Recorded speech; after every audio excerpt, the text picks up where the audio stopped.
के नीचे बैठकर आपस में बातें कर रहे थे। ये तो रोज का नाटक हो गया। शाम होते ही बत्ती गुल हो जाती है। बिल्कुल सही कहा, लेकिन जो भी कहो, शाम को बैठकर बात करने का मजा ही अलग है। सही कहा, लेकिन ये क्या, शैलेन चाचा तो आए ही नहीं अभी तक। शैलेन चाचा की कहानियां सुने बिना कोई मजा ही नहीं आता। अरे वो कोई कहानी नहीं, सब मनगढ़ंत बातें हैं। क्यों? पिछली बार की बात भूल गए, जब शैलेन चाचा बता रहे थे कि डूगर राम की जमीन पर बने कुएं में पिशाच रहता था। मुझे तो नहीं लगता कि ये सच्ची घटनाएं होती हैं। इस दुनिया में जो आंखों के सामने दिखता है, उसके अलावा भी बहुत कुछ होता है जिसे हम समझ नहीं सकते। तभी दूर से किसी के पैरों की आहट आती है। सबकी नजरें उस ओर घूम जाती है। एक बुजुर्ग आदमी वहां आ पहुंचा। वो और कोई नहीं बल्कि शैलेन चाचा थे। शैलेन चाचा हल्की हंसी के साथ, अरे भाई, क्या हाल है? कैसे हो सब? आज फिर बिजली गुल हो गई। अरे वाह, चाचा आ गए, अब तो मजा आएगा। हाँ, लेकिन चाचा, आज कोई नई कहानी होनी चाहिए, और हाँ, जरा सच्ची होनी चाहिए। अरे, आज जो घटना सुनाऊंगा वो सिर्फ कहानी नहीं, बल्कि मेरी अपनी जिंदगी की सच्ची घटना है। शैलेन चाचा सोचते हुए, उस समय मेरी उम्र बहुत कम थी। डॉक्टर के रूप में मेरी पहली नौकरी एक दूर गांव बलपुर में लगी थी। गांव शहर से बहुत दूर था और वहां तक बिजली भी ठीक से नहीं पहुंची थी। मुझे वह गांव बहुत पसंद आया और वहां के लोग भी कुछ ही दिनों में मुझे अपना मानने लगे थे। एक दिन गांव के दो लोग मुझसे मिलने आए। गांव वाले उत्साहित होकर, डॉक्टर साहब, हमारा गांव आपको कैसा लग रहा है? बहुत अच्छा, ये जगह बहुत शांत और सुंदर है। बस डॉक्टर साहब, आपसे एक बात कहनी थी। क्या बात? दरअसल आप तो गांव के एकदम आखिरी सिरे पर रहते हैं, इसलिए कह रहा हूँ, ये जगह कुछ खास ठीक नहीं है। ऐसा क्यों कह रहे हो? अंधेरा होने के बाद ज्यादा बाहर मत निकलिएगा और अस्पताल से भी कोशिश कीजिएगा कि शाम होने से पहले ही लौट आएं। आपके क्वार्टर के पीछे जो रास्ता जंगल की ओर जाता है, उसकी बहुत बदनामी है। बदनामी? मतलब वहां चोरी चकारी होती है? नहीं डॉक्टर साहब, वहां जो भी अकेला जाता है वो लौट कर नहीं आता। उस दिन उन लोगों की बातें सुनने के बाद से मैं बहुत सतर्क हो गया। बहुत जरूरी न होने पर शाम के बाद घर से नहीं निकलता था और अस्पताल से काम निपटा कर शाम से पहले ही घर आ जाता था। उस दिन रात बहुत गहरी थी। आसमान काले बादलों से ढका हुआ था। दिन भर का काम खत्म करके मैं जल्दी से खा पी कर सो गया था। अचानक किसी की आवाज से किससे मेरी नींद खुल गई। डॉक्टर साहब, कृपया दरवाजा खोलिए।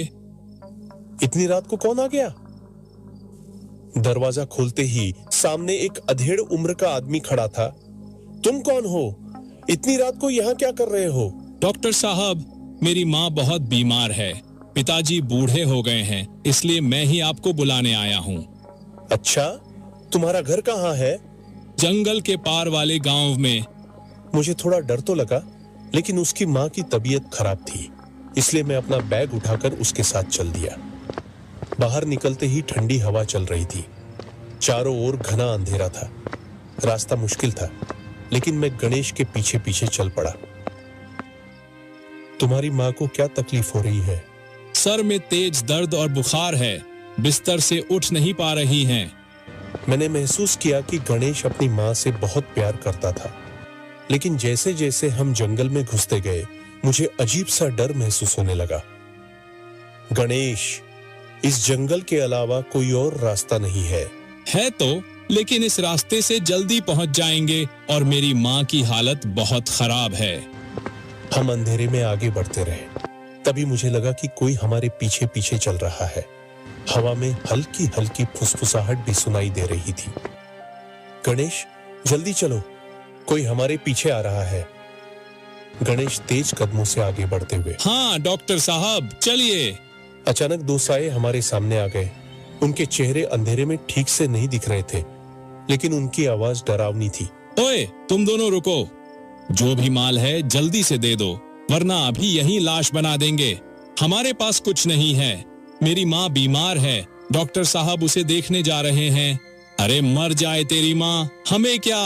इतना कहते ही अचानक एक जोरदार चीख गूंज उठी। हमें जाने दो। अरे बाप रे, बचाओ।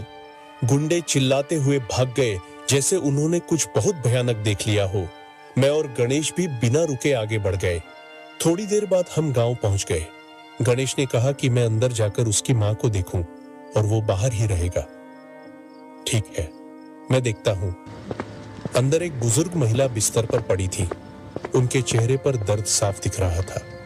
पास में एक बूढ़े आदमी बैठे थे। डॉक्टर साहब, आपने इतनी रात को यहाँ आकर हम पर बहुत उपकार किया। आप चिंता मत कीजिए, मैं इन्हें इंजेक्शन दे देता हूँ। सुबह तक हालत बेहतर हो जाएगी। इंजेक्शन देने के कुछ देर बाद महिला की हालत में सुधार होने लगा। बूढ़े आदमी आंखों में आंसू लिए। आप सच में भगवान हैं, डॉक्टर साहब। नहीं, मैं भगवान नहीं हूँ, बल्कि आप बहुत भाग्यशाली हैं कि गणेश जैसा बेटा आपको मिला है। गणेश? क्या कह रहे हैं आप? हाँ, गणेश ही तो मुझे लेने आया था। वो बाहर खड़ा है, आप उसे बुलाइए। डॉक्टर साहब, हमारा बेटा गणेश 1 साल पहले मर चुका है। क्या?